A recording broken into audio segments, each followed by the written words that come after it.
Hello, welcome to my YouTube channel. Once again, it is Prof in the building, Prof speaking. The subscription, thank you for the accolades, thank you for the thumbs up, the likes, and the view. I so much appreciate from the first video till date. I've been receiving a lot of messages, I've been receiving a lot of encouragement from a lot of you, and I so much appreciate that. I must apologize for making this video a little late. It should have come much more earlier than this, but as it's being said, it's better late than never. So welcome on board.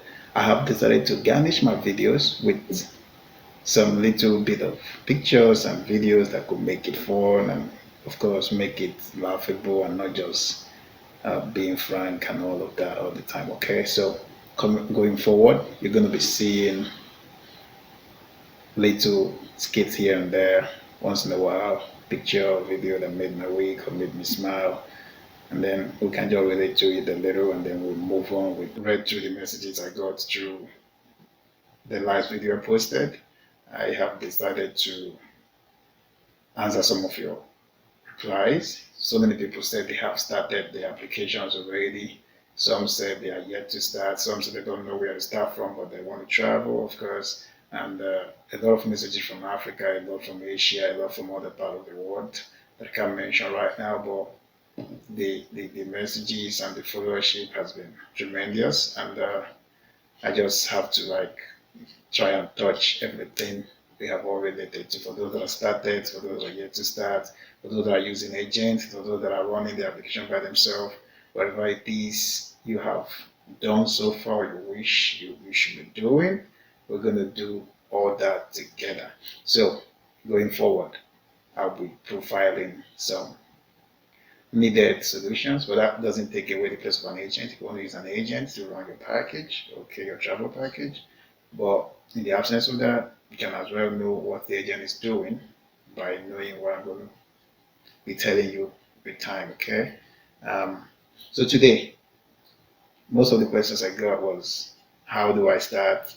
I've started, what's the next procedure and all that. So today I'm going to take it from scratch. Where do I start from? I have decided to travel out my country. I've been in Asia, I've been in Africa, I've been in any country, and I want to travel. I want to go to Australia, I want to go to the US, I want to come to Canada. Okay, where do I start from? That's the question. Okay, and that's where I'm going to be picking it up from today. Where do I start from? How do I begin? How do I even know the right program to apply for? Because coming to a country like Canada, there are so many programs that are meant for new immigrants, and then you need to have an idea of what suits you best and what will help you to get the needed documentation that you need to get into the country. If you're not able to prove to the immigration department that you're worth this, of course, it won't be given. That's when you hear denial here and there. So that's it. I'm going to be dealing with that with us tonight. How do I start? Where do I start from? And then we'll go from there.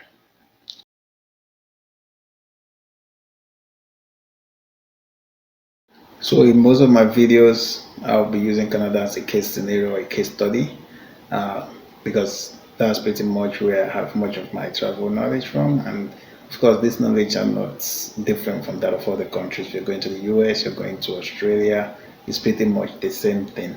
But it could be different programs or different routes to enter the country or different, yeah, creative programs through which you can enter. But then the processes are pretty much the same.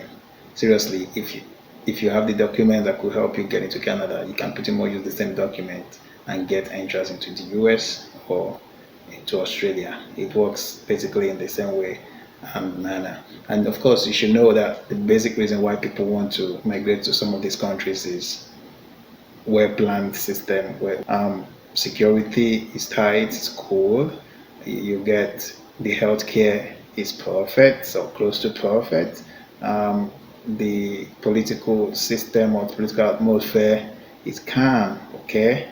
In terms of religion, it's freedom of worship, you're good. There's nothing like Muslims, Christians, what have you, these clashes and all of that. And for you to even get into this country, it's also expected that you don't prove to be a threat in any of these mentioned above. Your health has to be cool. security wise, you have to be proven that you're not a troublesome person, meaning that your clearance certificate from your police or whatever force in your country has to be made available to show that you won't be a threat when you come in here. Of course, like I said, your health has to be okay. You have to do your medical test and all that. Okay, and of course, if you also come in as a skilled person, it has to be proven that you're actually skilled and you're going to add to the economy, being that you're going to work and not be a liability on anybody or upon yourself or the government when you get in here. So whatever it's going to take them to make sure that they get the right people down here is what the immigration department does, and they're good at doing that. So if you want to cut corners and they catch up with you with your cornering, if it's anything like that, then of course that's when you hear denial, denial, denial. So when you're true to yourself and you do the right thing, give the right documents, fish out everything that ought to be fished out. If there's any place you think raise an eyebrow, you can draft a letter towards that and make sure everything is presented accurately. Then there you find out that God on your side, you will be in the country of your choice at the end of the day. All right, there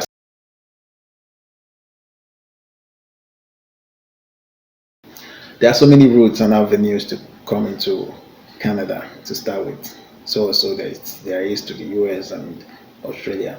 Like for Canada, there are different programs that have been created by the government to help bring people to the country. And one of those programs is the provincial nomination program, the express entry.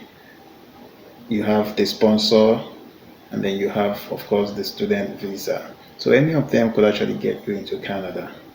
Any of them could actually get into Canada. And if you are thinking that, okay, you could be a student, you want to come into as a student, you have a sponsor, you can come in as a sponsor, you can come in and be sponsored, or you want to come in through the provincial nomination program and all that, and you're confused on what to choose or what should actually work for you, don't worry.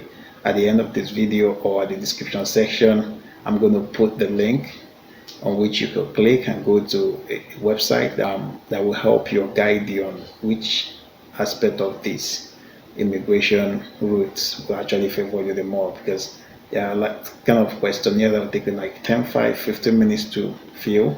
Once you're able to fill it up and give the rightful informations, and then it will actually tell you that okay, you could actually come in as a student, or you could come in as a provincial nominee, or you could come in to be sponsored as a sponsored person and all of that. Sponsorship is like you're a citizen.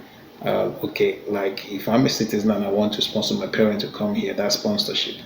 Or I want to sponsor my wife to come here, that's a sponsorship. Okay, that of student, of course, is straightforward. You get admission. The institution sends you documents stating that you got admission with them. With that document, you're able to apply to the immigration department about, and of course your visa and everything, student visa is provided to you, and of course you could fly down to Canada.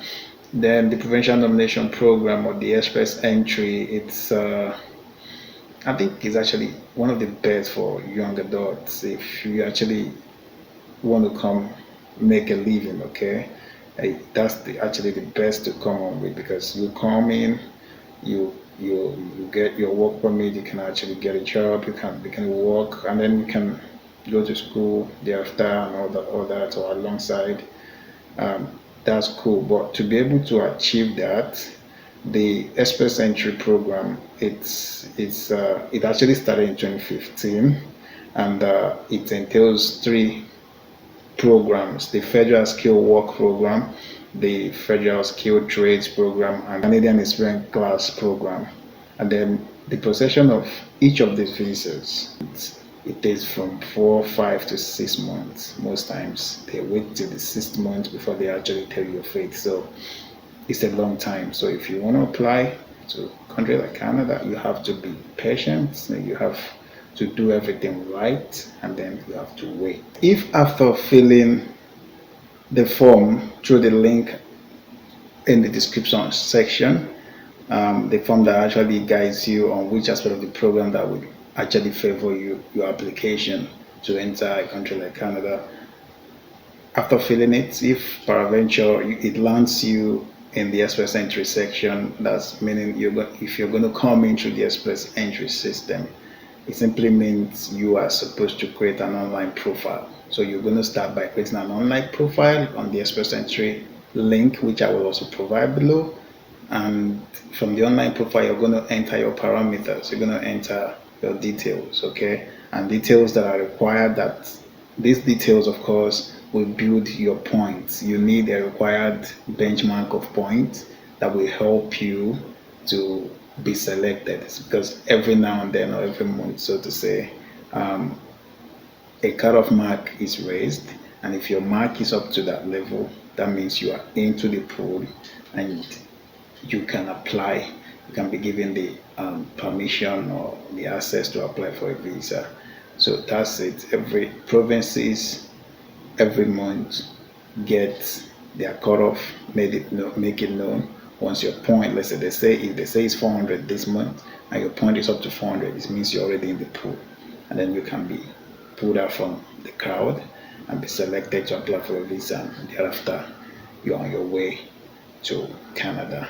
So the things that actually are in consideration that helps you build your points in this pool is your age, your English proficiency. Of course, you need to write your English proficiency test if you're going to an English speaking province like New Brunswick and all that. You need to write the English proficiency test, like out, like the TOEFL, you need it, okay? And then also your work experience. If you're coming under the express entry, means you should have had work experience of 2, 3, 4, 5 years. So your work experience is an added advantage. Of course, the age I spoke about, the younger you are, like 30 or 30 something, the better, because you'll be more productive when you get here. You're still young of age as compared to somebody who is 40 something going to 50 already. You may not really have much to offer before you retire. If you've got unemployment already, even from your country before coming, it gives you a boost. Do you have a sibling living in Canada and all that? Your spouse, you married? If you're married, that could be another advantage. So there are so many things that comes together to build your profile to that height, and with that, you can actually be top in the chart, and that gives you the opportunity to apply to some provinces. And of course, be on your way to provinces like Alberta, British Columbia, and a lot of them, Manitoba and the rest, New Brunswick. They need express entry people, skilled workers. So most times they are waiting. They need you. Okay, so their criteria are there. Anyway, I can't tell you I know all the procedures on how the express entry whatever works, but I'm going to provide some links that will give you more exposure and give you more insights on even success stories of those who has done that and succeeded, so that you'll be able to know how it goes. And like I said, the family sponsorship, the sponsorship could be for family. I can sponsor my parents if I'm a citizen here already. I can sponsor my spouse to come join me. I can sponsor my child if my child is, I think, below the age of 18 or something. So that's it. That's sponsorship. And students, I've also mentioned that you need to have gotten admission, and it's supposed to like send you the admission papers and all that, with which you use for your application. So that's that. And what else? Yeah, that's pretty much it. And once that is done and your visa is out, the next thing you should be thinking about is the housing, the job. If you haven't gotten a job already, how do I get a job and all that? And I think in the consequent videos, I'm going to tell you how it works, how do you get a house, how do you get a job after getting a house. Even when you land here, how do you survive? What is expected? When you're landing here, it's actually very important. If you're landing around this time, when it is hot, that's in the summer, you're good, okay? But when you're landing in winter, geez, that's when I landed here. I landed here ending of January, and that was crazy. That was crazy. So I'm going to teach you how I overcame the code, because I did overcome the code. I overcame it. I'm going to teach you how I overcame the code, and then the job search. I had someone come. Yeah, I had to search for a job for someone, and I know how it was. But in less than 3 weeks, the person was able to get a job.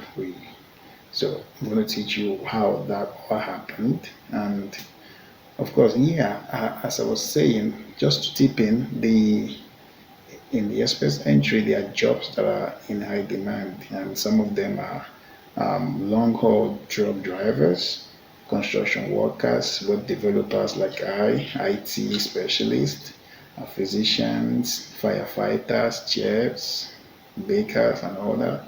They are in high demand. So if you have any of those skills and you're applying through the express entry, you could have a very high point that will help you to either above that are competing with you, because actually a competition, yeah, it's a competition because you'll be ranked according to your point, and the ranking according to your point is based on comprehensive ranking system. So with your age, with the skill you have, the number of years you work, that's your work experience, your marital position or condition, and some other things, you are able to get better ranking. So the better your ranking, the better.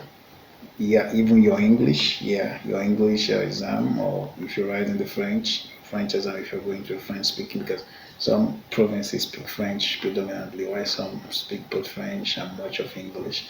So that's it. If your ranking according to the comprehensive ranking system is high, it's called the CRS. Your ranking according to the CRS is high, then you're good to go. So you'll be picked from the pool and be offered every document to be granted visa, and you get your visa and you're off. So that's it for today. If you are still confused on where to start, now you know where to start and you know what goes in between. Of course, if you're confused about the main program to go in for, I have told you if you're going to go for sponsorship, it's easy for you. If you're going to go come in as a student, if you're going to come in as a skilled worker through the express entry or the programs, good and fine. You can do your own research, Google, and then you get more information. But then, like I said, most of the link I'm going to drop in the detailed section of my video down below, so that you click and you'll be able to find out some of this information for yourself and then see how you're going to move. Yeah, so on the other side, I just learned that the US is climbing down on so many countries from coming into the US. Nigerian authorities are advising citizens to stay away from the United States. In recent weeks, several Nigerians have been denied entry to America. A special advisor to the Nigerian president says no reasons have been provided for denying Nigerian citizens entry into the U.S. The travel advisory came ahead of Trump's new executive order. His first travel ban was blocked by the court, but Trump insists it will be implemented. The restrictions apply to 7 Muslim-majority countries. 3 of them are here in Africa. They include Libya, Sudan and Somalia. Let's get you more on that story. I'm joined live from Lagos by CGTN's Deji Badmas. Deji, what more can you tell us about this advisory for Nigerians to avoid traveling to the US?